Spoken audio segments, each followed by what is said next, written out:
ಯತ್ನಾಳ್ ಟೀಮ್ಗೆ ಸಡ್ಡು ಹೊಡಿಬೇಕು ಅಂತ ಹೇಳಿ ವಿಜೇಂದ್ರ ಬಣ ಒಂದು ಕಡೆ ಸಜ್ಜಾಗಿದೆ. ಹೈಕಮಾಂಡ್ ಭೇಟಿಗೆ ಎಂಪಿ ರೇಣುಕಾಚಾರ್ಯ ನೇತೃತ್ವದಲ್ಲಿ ನಿರ್ಧಾರವನ್ನು ಮಾಡಿದ್ದಾರೆ. ಇಲ್ಲಿವರೆಗೆ ಆಯಿತು, ವಿಜೇಂದ್ರ ದೂರು ಕೊಟ್ಟಾಯಿತು. ವಿಜೇಂದ್ರ ದೂರು ಕೊಟ್ಟ ಮೇಲೆ ನೆಕ್ಸ್ಟ್ ರೌಂಡಲ್ಲಿ ಇದೀಗ ರೇಣುಕಾಚಾರ್ಯ ಏನೋ ಟ್ರೈ ಮಾಡ್ತಾ ಇದ್ದಾರೆ.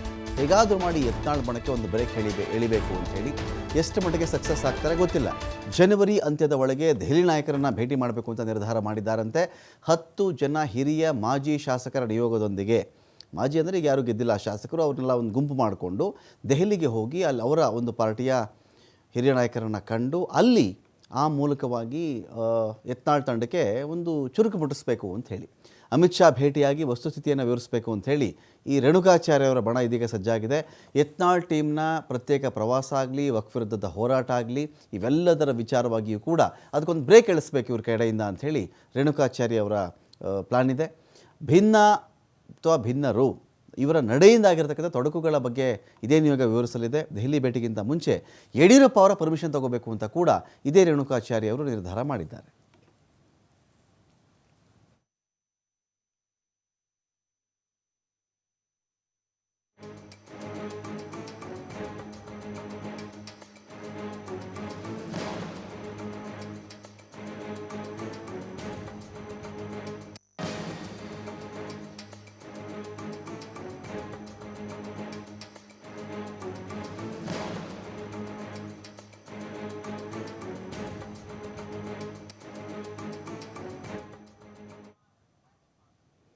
ಇಡಿಸ್ಕೊಳ್ಳಿಕ್ಕಿದೀಗ ರಾಕೇಶ್ ಇದ್ದಾರೆ. ರಾಕೇಶ್, ಒಂದು ಕಡೆ ಏನಾದರೂ ಮಾಡಿ ಯತ್ನಾಳ್ ಬಣಕ್ಕೊಂದು ಬ್ರೇಕ್ ಎಳಿಸ್ಬೇಕು ಅಂಥೇಳಿ ಈಗ ರೇಣುಕಾಚಾರ್ಯ ತಂಡ ಕೂಡ ಒಂದು ಕಡೆ ಸಜ್ಜಾಗ್ತಾ ಇದೆ.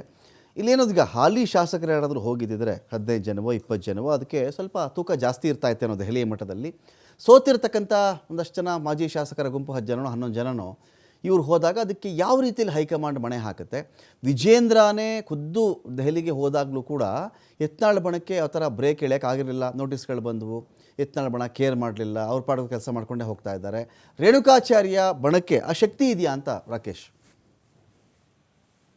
ರಮಾಕಾಂತ್, ಇಲ್ಲಿ ಪ್ರಮುಖವಾಗಿ ಗಮನಿಸಬೇಕಾದ ವಿಚಾರ, ಹಾಗೆ ವಿಜೇಂದ್ರ ಬಣದ ಸದಸ್ಯರು ಹೇಳ್ಕೊಳ್ತಾ ಇರೋದು ಇವತ್ತಿನ ಮಾಜಿಗಳೇ ನಾಳಿನ ಶಾಸಕರುಗಳು. ಆ ಹಿನ್ನೆಲೆಯಲ್ಲಿ ಪಕ್ಷ ಸಂಘಟನೆ ಮಾಡುವಾಗ ನಮ್ಮನ್ನ ಪರಿಗಣಿಸದಿದ್ದರೆ ಮುಂದೆ ಕಷ್ಟ ಆಗುತ್ತೆ ಅನ್ನುವಂತ ಮಾತನ್ನ ಪ್ರತಿ ಸಭೆಯಲ್ಲಿ ಅವರು ಹೇಳ್ಕೊಳ್ತಾ ಬರ್ತಿದ್ರು. ಈಗ ಅದೇ ವಿಚಾರವನ್ನ ಮುಂದಿಟ್ಟುಕೊಂಡೇ ಅವರು ವಿಜೇಂದ್ರ ಅವರ ಪರ ಲಾಬಿಯನ್ನ ಮಾಡ್ಲಿಕ್ಕೆ ಹೊರಟಿದ್ದಾರೆ. ಜೊತೆಗೆ ಹಾಲಿ ರಾಜ್ಯಾಧ್ಯಕ್ಷರ ವಿಚಾರದಲ್ಲಿ ಅಪಸ್ವರತಾಗುವುದನ್ನ ತಡೆಯಬೇಕು. ಯಾರೇ ಪಕ್ಷದ ಅಧ್ಯಕ್ಷರಾದ್ರೂ ಕೂಡ ಅವರಿಗೆ ಅವಮಾನವಾಗುವ ರೀತಿಯಲ್ಲಿ, ಅಪಮಾನಕರ ರೀತಿಯಲ್ಲಿ ನಡೆದುಕೊಳ್ಳೋದು ಪಕ್ಷದ ಶಾಸಕರಾದ ಶೋಭೆ ಅಲ್ಲ. ಆಂತರಿಕ ಸಮಸ್ಯೆಗಳಿದ್ರು, ಭಿನ್ನಾಭಿಪ್ರಾಯಗಳಿದ್ರು ಅದನ್ನ ನಾಯಕರ ಮಟ್ಟದಲ್ಲಿ ಕುರಿತು ಚರ್ಚೆ ಮಾಡಬೇಕೆ ಹೊರತು ಈ ರೀತಿ ಬೀದಿಯಲ್ಲಿ ತಂದು ಪ್ರತಿಸ್ಪರ್ಧಿಯಾಗಿ ನಿಲ್ಲುವಂಥದ್ದು ಸರಿಯಲ್ಲ ಅನ್ನುವಂಥ ವಿಚಾರವನ್ನ ಮುಂದಿಟ್ಟುಕೊಂಡಿದ್ದಾರೆ. ಪದೇ ಪದೇ ಹೈಕಮಾಂಡ್ ನಾಯಕರಿಂದ ಸೂಚನೆ ಬಂದರೂ ಕೂಡ ಸಮಾವೇಶಗಳನ್ನ, ಪ್ರತಿಭಟನೆಗಳನ್ನ ಆಯೋಜನೆ ಮಾಡ್ತಾ ಅಧ್ಯಕ್ಷರ ಮತ್ತು ಪಕ್ಷದ ನಿಲುವಿಗೆ ವಿರುದ್ಧವಾಗಿ ಹೋಗ್ತಿರೋದು ಸರಿಯಲ್ಲ ಅನ್ನೋದು ಅವರ ವಾದ. ಇದನ್ನ ಸರಿಪಡಿಸುವುದರ ಸಲುವಾಗಿ ನೀವು ಒಂದು ಸ್ಪಷ್ಟ ನಿರ್ದೇಶನವನ್ನು ಕೊಡಬೇಕು.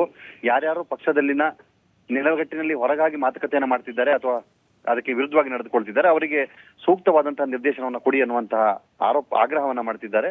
ಈ ಸಲುವಾಗಿ ತಾವು ಕೂಡ ತಮ್ಮ ತಂಡವೊಂದನ್ನು ಕಟ್ಟಿಕೊಂಡು ಯಡಿಯೂರಪ್ಪನವರ ಸಹಮತಿಯ ಮೇರೆಗೆ ವರಿಷ್ಠರನ್ನ ಭೇಟಿ ಮಾಡಿ ಅಲ್ಲಿ ಈ ರೀತಿಯ ಮನವಿಯನ್ನ ಸಲ್ಲಿಸಿ ಭಿನ್ನಮತೀಯ ಚಟುವಟಿಕೆಯಲ್ಲಿ ತೊಡಗಿರುವವರನ್ನ ನಿಗ್ರಹ ಮಾಡಿ ಅನ್ನುವಂತಹ ಮನವಿಯನ್ನ ಮಾಡ್ಕೊಳ್ಳಿಕ್ಕೆ ಅವರು ಅಣಿಯಾಗ್ತಾ ಇದ್ದಾರೆ. Ramakant, thank you Rakesh.